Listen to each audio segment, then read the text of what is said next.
So today we're live with Archie Bellz, and for those who don't know who you are, go ahead and introduce yourself. My name is Archie Bellz, Seattle artist, Southseattle representative, Seattle as a whole, Northwest. What made you decide that you wanted to be an artist? You know, I've always been very appreciative of the arts and artistry in whole, no matter the genre, rock, hip hop, so on and so forth. So I would say, you know, age of 12, I love that artists can express where they're coming from, their culture, and educate the world about, you know, how you're doing it. And music is a reflection, especially my music is a reflection of my experiences and my reality. And so it's definitely a passion. And if you don't have a passion for this, then you're definitely you're not cut out for this. Was there anyone who influenced you? Yeah, definitely. I mean, there's a lot of artists that influence me. Definitely your LLs, your Nas, your Tupacs, your Twisters, which is all very different. That's all very different artists in themselves. They all have their elements for which I respect and I can appreciate. So, with you dropping so many names of legends who definitely paved the way for hip hop, what's your thoughts on today's music? I mean, my thoughts on today. I mean, it's a different age, different day. More importantly, as the business continues to move forward, you just gotta grow with it. I'm not everybody's cup of tea, and everybody ain't my cup of tea, and so on and so forth for other artists. So, you know, that's how I look at it. What makes you stand out from everybody else? What makes you different? My uniqueness and my originality, I could say, in a very bland answer. But I'm myself. I'm not looking for validation. I'm not looking for acceptance. I'm looking to explain my story and tell my side and my point of views. And even at that point in time, let me say in a way that where you feel that you've experienced it. So to really better to answer it, you know, I'm accepting me, and if I'm accepted by those and they enjoy what they hear, wonderful. If not, fuck it. With the things that define you and set you apart, is there anyone who you're looking to work with and collaborate in the future that you haven't worked with already? I can definitely see myself working with like Big Sean. I like Big Sean, dope artist. Nipsey Hussle, I think he's a very talented individual. Big Crit, and somebody that I've been listening to a lot. I can appreciate, and all those guys are very unique in their own ways. And the fact that they're their own. What are you currently doing for your community? How do you give back? Well, one of the biggest things for my new project that's going to be coming up real soon, really soon actually, is that Trap Dream. 10% of the earnings from my project is actually going back to foster care kids. I'm very passionate about that, being that I was a foster care kid, because it's tough. It's one thing when you want your friends to like you. It's one thing when you want people to like you. It's one thing, when maybe you don't feel so sure about yourself, but when you don't have a family there to love you, and you're constantly being pushed from one spot to another, it definitely hurts. So just being a voice for them, and also letting them know that the future is brighter, and make the best of the moment. And life is not perfect, but just understand that you're worth it. And that's something that's really important to me, because the children are our future. So if I give back to anybody, I would give back to my future. Right now there's a lot of controversy with hip-hop artists on shit they not give back to the community. Some people say, they talk about where they're from, but they should be giving back. And some people say, it's their money, they do what they want with it. What's your take? Let me say this. You're supposed to be the voice for your community. So you want to explain your story, make money off of it, and not give back to your community. That seems selfish. That seems greedy. That seems like the absolute reverse from what an artist needs to be doing. You need to be uplifting. You need to be giving motivation and inspiration to those that were living in those elements. Then in your heart, you're not going to put on the next individual, but you feel that I'm going to make profit from my problems, but not give back to the problems you're solving, then you're only part of the problem that much more. So how can I respect the artist? How can I even look up to you or shake your hand, for that matter? To me, You sound like a con artist, and that's not somebody that I can respect. What do you think are the barriers that are holding local artists back? Let me say this. If you don't have the means, and if you don't have the opportunity, you make the opportunity. You go out there, you make it happen for yourself. Don't look at the next man and be like, you're the reason why I'm not doing this. You're the reason why I don't have this. Because you're looking for a scapegoat. You're looking for somebody to blame. I talk to so many people about investing into my music, but I realize that the man in the mirror is the sponsor, the investor, the talent, the manager, the everything in the whole shebang. So if you're looking for a way, make a path. Don't expect the next individual to help you out, because then you're looking to him for validation or acceptance or a reason to say, this is why I don't have this. You know, I placed myself in a position where it was do or die, and I did. And I don't owe anybody. Nobody owes me. It's an incredible feeling, but it came from hard work and dedication. I was told so many times no, that it got to the point where if I got a yes, it was like, what? Are you sure you want my record? Are you sure you want to be a fan? Don't ever feel that somebody owes you something or you're supposed to have something. You got to work for everything. You don't just walk into the building and get the job. You don't just walk by a house and unlock the door and it's yours. There's steps to everything that you do, and you got to work hard for it. You just don't get it just because you want it. If that was the case, we'd have everything that we want. You might lose for years. You might make no profit. But you got to look at all of that as motivation. You got to look at that as, you know, part of your story is going to make everything else that much sweeter. And you got to experience the sour to really enjoy what you got coming. How do you feel about promoters? Do you feel that they're a good asset, or do you feel like they're a waste of time? I feel like, first and foremost, a promoter's job is to promote whatever night, whatever they got popping. So they're going to do the job. Now, if you're expecting this promoter to do everything, to have incredible fans that just buy a packed out venue, and you're not doing nothing while you're playing around on your Instagram, your Twitter, your Facebook, and so on and so forth, you know, why are you giving the next individual that much power and control over what's going to happen? Go out there, have your street team grind and pass out the flyers and have the CDs and network with the people and get the tickets out and get the merchandise out. Because first and foremost, being an artist, that means you're a wordsmith. You're connecting words and emotions and vibrations with individuals. So why wouldn't you get out there and shake hands and introduce yourself to people and invite them to your function or whatever you got going on, no matter how big you are. You know, I love meeting people.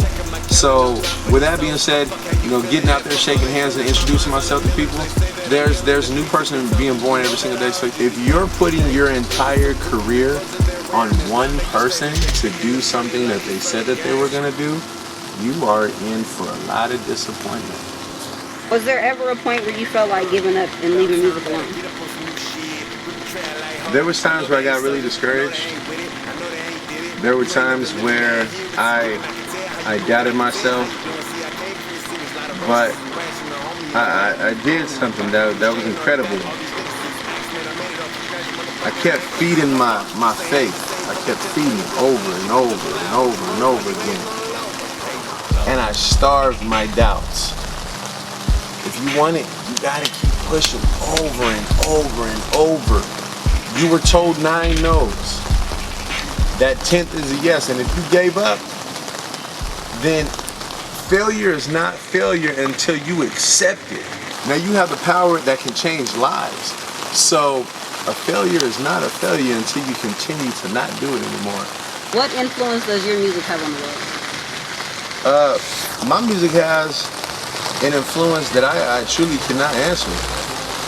I hope a good one. I hope they like it, enjoy it. I really enjoy seeing smiling faces. People saying, hey, I love your music, and knowing my lyrics word for word, or watching on YouTube, or just being able to feel as though they're a part of the movement. What's your stand on the election? My stand on the election is very simple. Where the fuck is Bernie? I can't believe this shit. I mean, let me just say it. Everybody else has all these intellectual, amazing answers to shit. What's next for Archie Bellz? What do we have to look out for? Trap Dreams is gonna be a very good project. I got big hopes and aspirations for it. Just really making music, having fun, networking with those, and just utilizing my God-given talents and sharing with the world. What advice would you have for the teen world now that looks up to you and wants to become you? What cautions would you have for them, or guidelines would you give them in order to be successful? I would definitely say, love yourself. Know your worth. Know that you're valuable. No matter what your friends say about you, no matter what your parents say about you, one person can change the world, and we know that from our Nelson Mandelas and our JFKs and our Tupacs and our Biggies and our Big L's, and they all rest in peace. One person can make such an incredible change in this world. So never lose your sense of humor. Never get caught up in just the moment. And there's a purpose for all of us. Make it a point to enjoy yourself, because nobody when they die is gonna say, I wish I would have worked more overtime. I wish I would have clocked in for more hours. So when you have a good friend, value that. Like I do, my best friend, Yeti Bond Camacho. Without him, I wouldn't be where I'm at today. So just love life, live, enjoy, play, have fun, live out your dreams. Write out your goals. Have your bucket list. Even if it's just going to the store, buying your favorite candy, that's something to mark right off. And realize that your thoughts are way more powerful. And give them life and breathe it. Breathe it and breathe positivity. Stay away from negativity. Because people will try their best to pull you down. And there's a lot of dream killers. Stay away from it. Nowadays, we have a lot of older people who want to jump in the hip-hop game. A lot of people between 25 and 45 are springing up wanting to become artists. Not that they grew up wanting to be artists, they're just now wanting to become artists. What advice would you give them, and what guidelines would you set for them to be successful, being that they're older? I would say music is ageless. I haven't ever listened to a record in my life and said, oh, because you're this age, I like you more or less.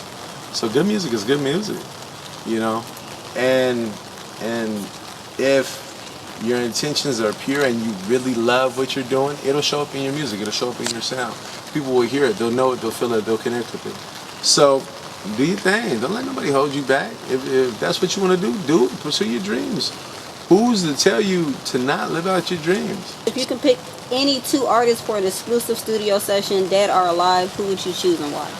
Dead or alive, two artists. I would say it'd have to be some wild stuff. I'd take John Lennon and Bob Marley. Ooh, I know I'll sell a million records with that shit, right? Hard copies too. I ain't talking about digital downloads.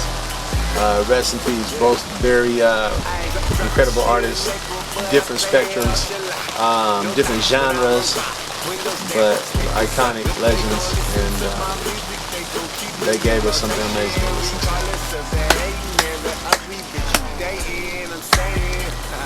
I like the part you put in there about footwork, because people don't want to do footwork nowadays. Yeah, no, that's one of the biggest things. People, you know what I mean? You expect. I like Ageless. Yeah.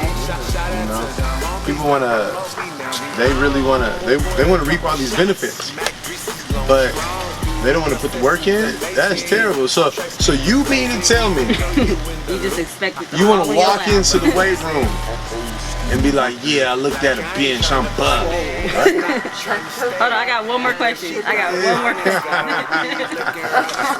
Interview's not over, huh? No, I just remember this when he first told me I was interviewing you. The first question that came to my head, and I forgot to say it.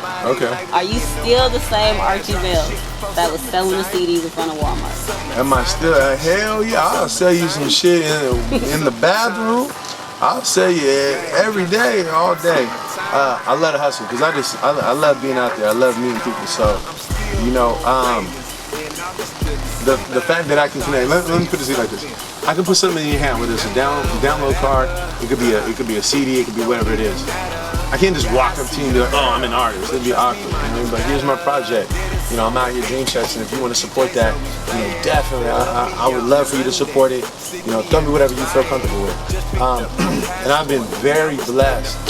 Almost every major city in America 3 times already on the underground level, and people have been very supportive, and they know that I'm truly passionate about what I'm doing, because I've been placed in some crazy situations, and I made it out because I wasn't looking for trouble. And even when I ran into trouble, my positive vibes allowed me to survive and allowed me to get through and say the right thing and respect those. You gotta respect people, you know, and you know, not only just being a hustler, but just being a good individual. You know, if I would have came to some spots, you know, some hood spots out of pocket, I probably wouldn't be doing this interview. So with that being said, absolutely, I'm gonna continue to grind. I mean, I might sell 10 million records tomorrow, and I'm still gonna be, you know, tapping the hey, buy my album. I already bought it, buy it again. You know, buy the autograph one, sell it on eBay. You know? So don't wait till I die to do it. But yeah, definitely, I forever stay motivated and dedicated and humble and hungry. That's one of the things that I made a promise to somebody, to stay humble and hungry no matter what. So success and fame has not changed? Nah, absolutely. I've always been popular and everybody's favorite since kindergarten, so, you know, no, I'm serious.